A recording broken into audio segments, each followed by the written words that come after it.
South Korea and the United States are going to be holding 2+2 military and foreign ministerial talks. As the United States is making a point to show, this brings at least the discussions on par with the way in which the U.S. deals with its allies Japan and with Australia. The South Koreans, however, have grown a little bit concerned about the commitment of the United States to South Korean defense issues, particularly when those defense issues may be seen as something that the Chinese don't like.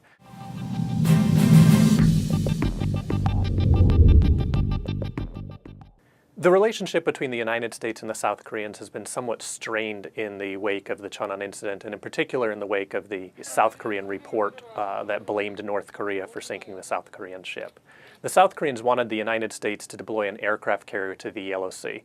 This was going to be a very strong political statement to the North Koreans that the United States would back up the South Koreans in any situation, even if the Chinese protested. The U.S. has demurred. The U.S. has constantly delayed the exercises, constantly said that it was not sure whether or not it would send the aircraft carrier.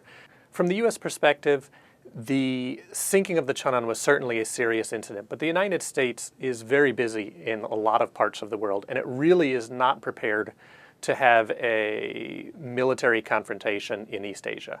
The Chinese in some ways seem to be working to exacerbate the tensions between the United States and the South Koreans. They've been very, very strong in their opposition to the deployment of the U.S. aircraft carrier, to the point that it has obviously created some sense of tension between Seoul and Washington over where and how to hold these exercises. For the Chinese, this demonstrates their strength. It's a very clear signal to their population that they have the ability to stand up to the United States in the region. The United States has determined that in general, it's just not worth pushing the point against the Chinese when there's really no military benefit to deploying the aircraft carrier into the Yellow Sea. From the U.S. perspective, this is not an abandoning of the South Koreans. It is sending the aircraft carrier for exercises on the East Coast. It's going to send the F-22.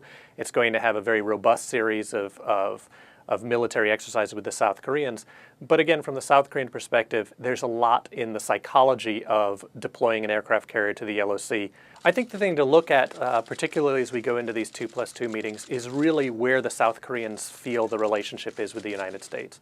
The U.S. is suggesting that it's going to raise up the South Korean-U.S. alliance to one equal to that of, say, the U.S.-Japan alliance or the U.S.-Australia alliance. Those alliances are seen as much more partnerships rather than the U.S. being there to defend its smaller ally. The South Koreans, however, at the same time, are really not sure what this dependence upon the U.S. means and what this change in the relationship would mean. And so it's very important now to watch how this is playing out and to watch how the South Koreans start to balance, in particular against the Chinese even more so than the North Koreans.